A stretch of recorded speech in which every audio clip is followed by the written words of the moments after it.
नमस्कार दोस्तों, स्वागत है आपके अपने चैनल प्रिंस एजुकेशन अड्डा पर। आज की इस वीडियो में हम बीए, बीएससी और बीकॉम के तीसरे सेमेस्टर मानव मूल्य एवं पर्यावरण अध्ययन अर्थात human value and environmental studies के महत्वपूर्ण 25 एमसीक्यू को हल करने वाले हैं, जो कि आपके एग्जाम के लिए बहुत ज़्यादा इम्पॉर्टेंट है। तो चलिए शुरू करते हैं बिना देर किए हुए।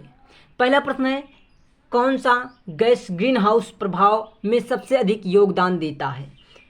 तो इसका राइट आंसर है carbon dioxide. Carbon dioxide green house प्रभाव में सबसे अधिक योगदान देता है। अगला प्रश्न है हमारा, मानवीय शिक्षा का उद्देश्य क्या है? क्या है? मानवीय मूल शिक्षा का उद्देश्य क्या है? नैतिकता और अनुशासन का विकास, धन प्राप्ति, मानसिक तनाव, व्यक्तिगत लाभ। तो इसका राइट आंसर हो जाएगा नैतिकता और अनुशासन का विकास। ए ऑप्शन इसका राइट आंसर हो जाएगा। चलिए अगला प्रश्न देखते हैं। अगला प्रश्न तीसरा नंबर प्रश्न है हमारा, जैव विविधता किसे दर्शाती है?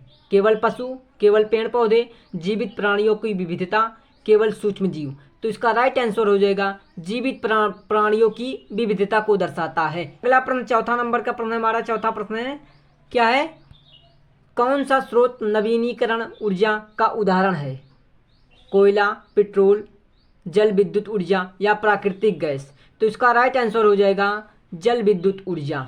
जल विद्युत ऊर्जा स्रोत नवीनीकरण ऊर्जा का उदाहरण है। अगला प्रश्न हमारा, ओजोन परत का विनाश किसके कारण होता है? नंबर ए कार्बन डाइऑक्साइड के कारण, बी है नाइट्रोजन के कारण, सी है क्लोरोफ्लोरोकार्बन के कारण, ऑक्सीजन के कारण। तो इसका राइट आंसर हो जाएगा क्लोरोफ्लोरोकार्बन के कारण। क्लोरोफ्लोरोकार्बन जो गैस होती है हमारी, ये ओजोन परत को नष्ट करती है। चलिए अगला प्रश्न देखते हैं हमारा क्या है। छठा प्रश्न है, कौन सा ईंधन पर्यावरण के लिए सबसे सुरक्षित माना जाता है? डीजल, पेट्रोल, सौर ऊर्जा, कोयला। तो इसका राइट आंसर हो जाएगा सौर ऊर्जा। सौर ऊर्जा जो है ईंधन पर्यावरण के लिए सबसे सुरक्षित माना जाता है। चलिए अगला प्रश्न देखते हैं। हमारा अगला प्रश्न क्या है, पर्यावरण संरक्षण का मुख्य उद्देश्य क्या है? तो पर्यावरण संरक्षण का जो मुख्य उद्देश्य है वो है प्राकृतिक संसाधनों का संतुलित उपयोग और संरक्षण। ये इसका राइट आंसर है। ठीक, चलिए अगला प्रश्न देखते हैं। अगला प्रश्न हमारा क्या है, हरित क्रांति। क्या कह रहा है? हरित क्रांति का उद्देश्य क्या था? नंबर ए उद्देश्यों का विकास, बी कृषि उत्पादन में वृद्धि, सी है जनसंख्या नियंत्रण, डी है पर्यावरण संरक्षण। तो इसका राइट आंसर हो जाएगा बी ऑप्शन, कृषि उत्पादन में वृद्धि। जो हरित क्रांति थी इसका मुख्य उद्देश्य था कि कृषि उत्पादन में वृद्धि की जाए। ठीक, चलिए अगला प्रश्न देखते हैं। 9वां नंबर का प्रश्न है हमारा, सबसे अधिक जल प्रदूषण किस उद्योग में होता है? वह कौन सा उद्योग है जिसमें सबसे ज़्यादा जल प्रदूषण होता है? तो कपड़ा उद्योग ऐसा है जिसमें जल प्रदूषण ज़्यादा होता है। अगला प्रश्न देखते हैं। अगला प्रश्न है हमारा, वृक्षारोपण का उद्देश्य क्या है? वृक्षारोपण का मुख्य उद्देश्य क्या है? वो है हरित आवरण में वृद्धि करना। ठीक, चलिए अगला प्रश्न देखते हैं। पर्यावरण विज्ञान का अध्ययन किस उद्देश्य से किया जाता है? जो हमारा पर्यावरण का अध्ययन किया जाता है, हम अध्ययन करते हैं, वो किस उद्देश्य से हम पर्यावरण विज्ञान का अध्ययन करते हैं?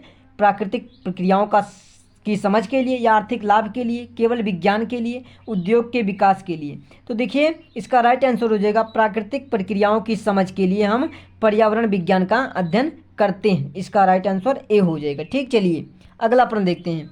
अगला प्रश्न है, निम्नलिखित में कौन सा मानवीय मूल्य है? तो इसका राइट आंसर क्या होगा? करुणा।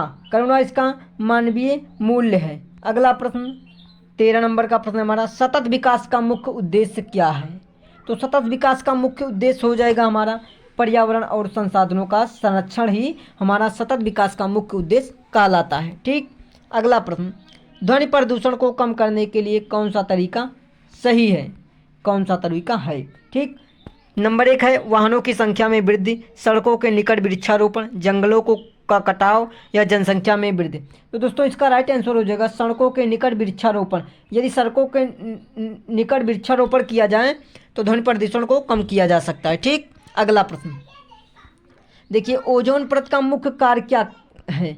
ओजोन परत जो होती है हमारा, उसका मुख्य कार्य क्या होता है? वो होता है सूर्य की हानिकारक किरणों को रोकना। जो सूर्य से किरणें आती हैं उनमें जो हानिकारक किरणें होती हैं उनको रोकना ही ओजोन परत का कार्य होता है। चलिए अगला प्रश्न। अगला प्रश्न है 16 नंबर का प्रश्न है हमारा, क्या है? जैविक खाद का मुख्य लाभ क्या है? जैविक खाद का मुख्य लाभ हो जाएगा मिट्टी की उर्वरता को बढ़ाना। जैविक खाद के माध्यम से मिट्टी की उर्वरकता को बढ़ाया जाता है। चलिए अगला प्रश्न, वातावरण में कौन से घटक शामिल हैं? वातावरण जो हमारा है उसमें कौन से घटक शामिल हैं? नंबर 1 वायु, जल और भूमि। बी है केवल वायु, सी है केवल जल, डी है केवल भूमि। तो देखिए वातावरण में जो घटक शामिल होते हैं उनमें वायु, जल और भूमि तीनों शामिल होते हैं, अर्थात तीनों जरूरी होते हैं। ठीक, तो इसका राइट आंसर ए हो जाएगा। चलिए अगला प्रश्न, अगला प्रश्न हो जाएगा, मानव जीवन के लिए सबसे आवश्यक तत्व कौन सा है? मानव जीवन के लिए सबसे ज़्यादा जरूरी क्या है? ऑक्सीजन है या फिर हाइड्रोजन, नाइट्रोजन या कार्बन? देखिए दोस्तों, मानव जीवन के लिए सबसे ज़्यादा जरूरी अगर कोई चीज़ है तो ऑक्सीजन है। हाइड्रोजन, नाइट्रोजन, कार्बन ये तीनों नहीं जरूरी हैं। चलिए अगला प्रश्न देखते हैं, ग्लोबल वार्मिंग का मुख्य कारण क्या है? जो ग्लोबल वार्मिंग है इसका मुख्य कारण क्या है? वनों की कटाई या वृक्षारोपण, जलाशयों का निर्माण या खाद्य प्रसारण?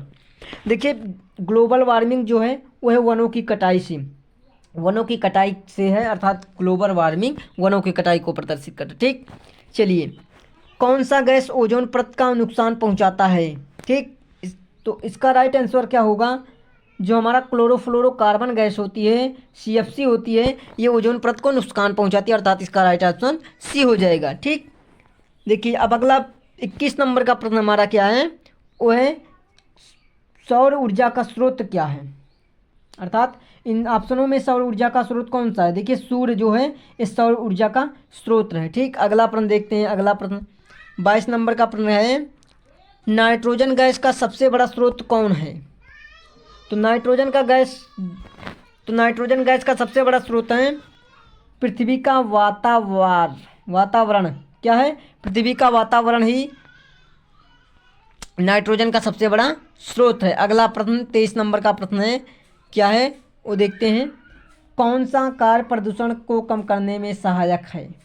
देखिए वृक्षारोपण को अगर किया जाएगा तो प्रदूषण को कम किया जा सकता है। ठीक, अगला प्रश्न देखते हैं।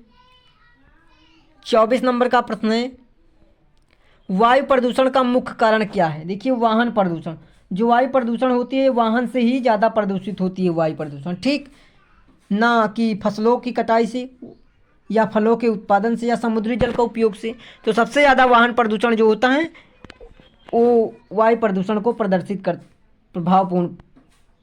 करता है। ठीक, अगला प्रश्न देखते हैं 25 नंबर का और अंतिम प्रश्न है हमारा, ये क्या है, सतत विकास का उद्देश्य क्या है?